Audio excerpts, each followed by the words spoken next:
What's up guys, Shane from Fugatech 3D Printing, and today we're going to check out some PLA from Priline.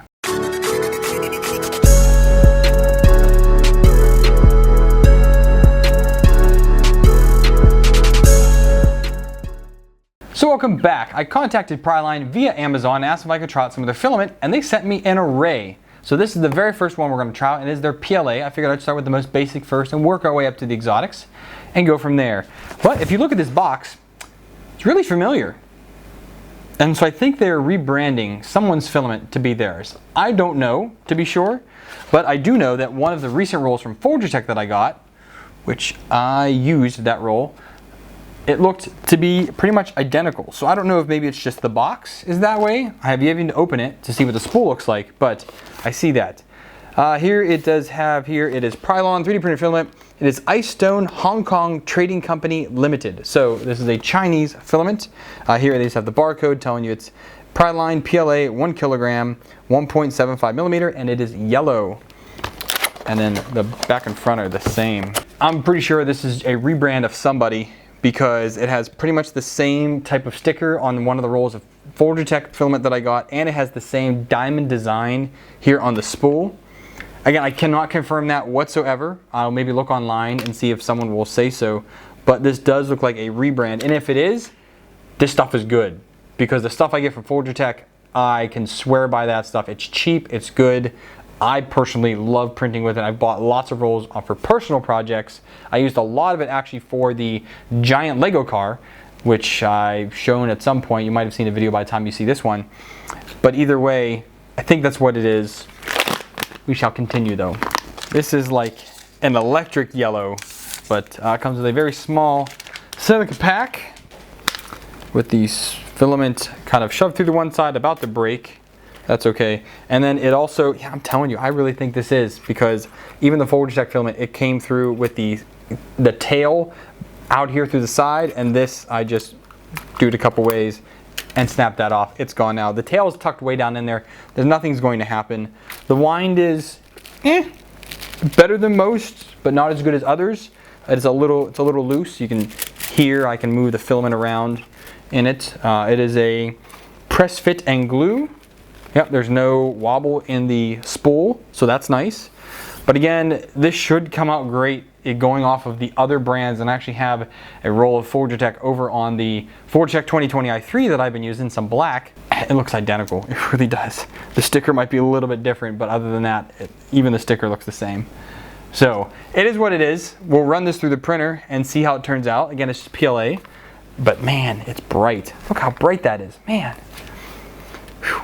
Either way, again, we'll get this on some printers. Let's take a look at some time lapses and see how this turns out.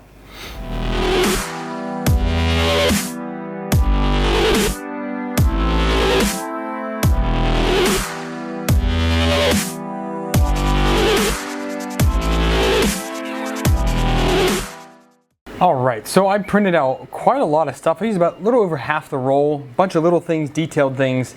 I will say all these were printed on the Anycubic console that I finally got dialed in and printing, and it's printing extremely well. I found differences here and there in my print settings when I was working on different things, and I'll talk about this big vase first.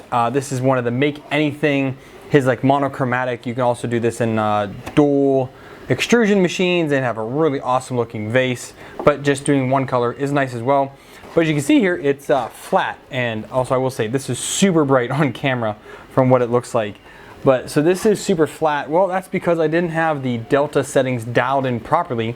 I should say I didn't have the actual build dimensions of the printer dialed in properly in Simplify 3D. Like everything was in there and it was right, but just because it says it's 180 doesn't mean actually you can print 180. So I dialed that back to 160 millimeters, and then I was able to reprint it a little bit smaller right here. So there is quite the difference here in size. I believe this was like 200%, this was like 125%, something like that. Came out gorgeous in vase mode, no issues anywhere. Awesome first layer, everything went down, it stuck really well. So this was printed at 200 degrees, and it was good enough for this. I did have to bump up my temperature when printing faster on the Delta, which is kind of a Delta issue, especially with Bowden setups. And I had to bump it up to 210 degrees just to avoid some skipping. Once I bumped it up, it printed like gold and it was no problem whatsoever. But now let's look at some of the finer details in some of these other prints. Okay, so first things first is I was asked recently to start including temperature towers. And I didn't do this for all the recent reviews I just did, but I did start it with this one at least. And here I printed out the regular PLA tower, which goes from 180 to 220. They all came out really good. Here between 200 and 210 seemed to be really good worked on my Anycubic Costal printer. It's going to vary from printer to printer, but at least for that one, that was where I seemed to have the most crisp corners and the least amount of any type of ghosting or anything like that in there. They just turned out really well in this range. So that's pretty much the two I use, 200 and 210 on most of these prints. First one to take a look at is my coin, and it came out beautifully. I had my extrusion multiplier set just right, which was pretty much the stock that I've been using for other PLA prints on that printer. This just came out really, really nice. It stuck to the build plate very well. Over supports, it acted well. You know, with Simplify 3D supports, most everything works out well. And there was not very much curling on any of this. So the cooling on the printer was also, you know, just the right amount. But it does have a nice sheen. It is an ungodly bright yellow, I will say. Like, it looks a little more darker or matte on the camera, but in real life it is honestly neon yellow. It is so doggone bright. I have two little benchy style boats here. Now this is the traditional benchy that everyone uses, you know, and it's there, but it's, you know, it works. It's kind of boring. Well, then I found this one, which someone kind of remixed the benchy and made it like an ultimate torture chest. So lots of overhangs, you got a lot of thin wall going on here. And this came out really, really nice. I was quite impressed. It is supposed to say Ben here on the back, but for some reason it didn't. Guessing somewhere in my settings I don't have something dialed in properly, so it didn't actually do all the letters. But also in there, it's gonna be kind of hard to focus on it, but there is even a little like cogged wheeled, what's it called? The wheel, the steering wheel. I can't think of the actual nautical term for it. But yeah, I mean, that's where the benchy is just round in there and you can barely see the top of it. With this one, you've actually got like the spokes you would hold on to, which is cool. A little smokestack here, a little steamboat style.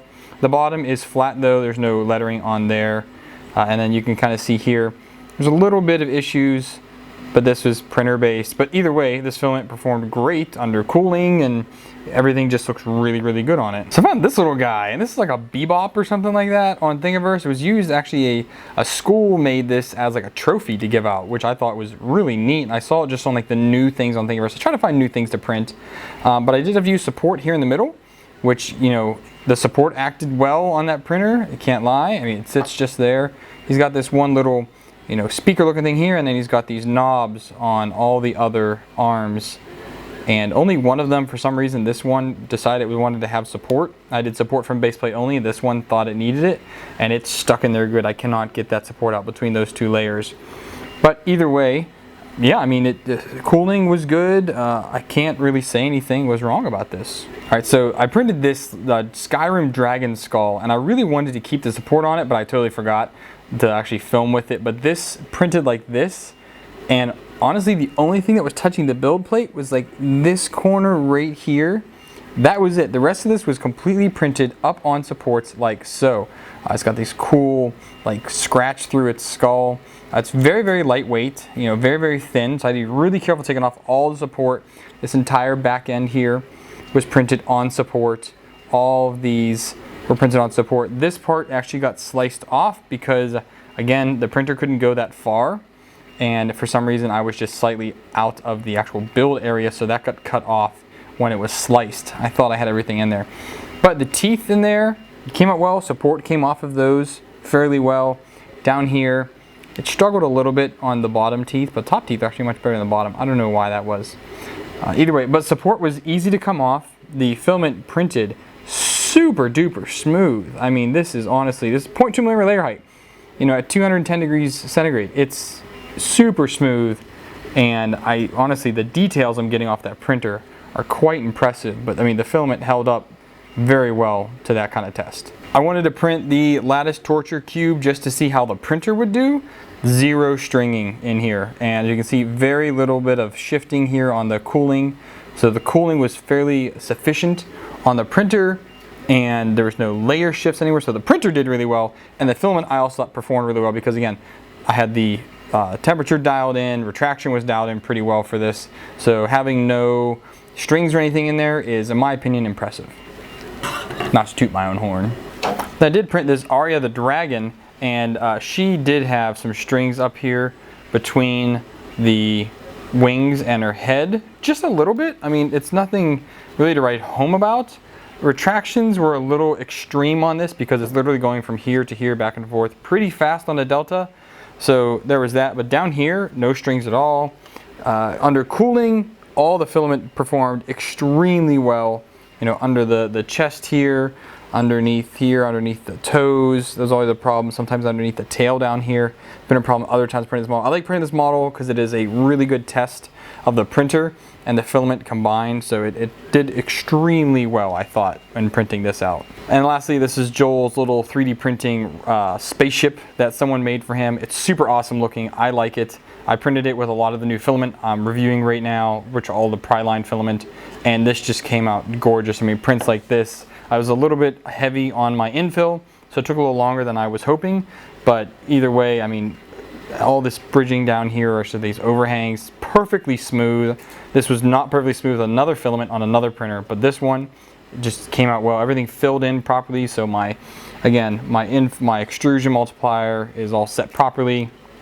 Everything fills in nice, and you can see that 3D printing. And this is, I believe, 200% of the model. So yeah, I mean, everything in this came out really well, I thought. I've been impressed with the printer, and I'm impressed with the filament. Once you get the right temperature there, I mean, you can print anything. I can print really fast on the Delta. Just bump the temperature up a little bit and you're off to the races. My son is getting quite a collection. This is nothing else. I didn't do it, but this is just the actual floating benchy boat that the same CT3D XYZ had uploaded, and the X one actually floats. My son loves these, so he's getting an army of these right now for the bath, and he also steals them throughout the day. I had to steal back. What did he take? He took the spaceship for a while. Had to get that one back from him. But again, I'm very impressed. I'd say this is a good standard PLA to go ahead and pick up if you need something that's going to work well. No under extrusions, again, other than speed related, but that was just because, again, I'm printing so fast on a Bowden style Delta. You have to bump up your temperature in order to keep up. It just goes so fast. But on a regular i3 printer, 200, you're off to the races and have no problems whatsoever. So I do highly recommend this. So I will put a link down to Amazon where you guys can pick this up. And lastly, I'll say that I received this filament for free from Priline. They did not give me any money. No money was exchanged either way to do this review. The only thing I get is the filament to go ahead and test out and publish this review. So I thank you, Priline, for letting me test this out and all the other filament I have coming from you guys. So that's the video, guys. Thank you for watching. If you want to pick up some of this filament, again, there will be an affiliate link down below to Amazon where you can pick this up, and I appreciate it if you do that. A little slice of your purchase comes back here to help me out at the channel. If you guys like the video, please give it a thumbs up. If you didn't, thumbs down. Either way, talk to me in the comments down below. I would love to hear from you. If you want to know what's going on here on my channel, make sure you hit that subscribe button. And if you want to know right away when something gets published, hit that bell icon. That way you get email notification anytime new content is uploaded. If you guys want to help me out financially, lots of ways to do it. You can do it monthly via Patreon, which is right below me. Down in the video description is going to be links for Buy Me a Coffee or Stream tab. You can just a one-time donation to the channel.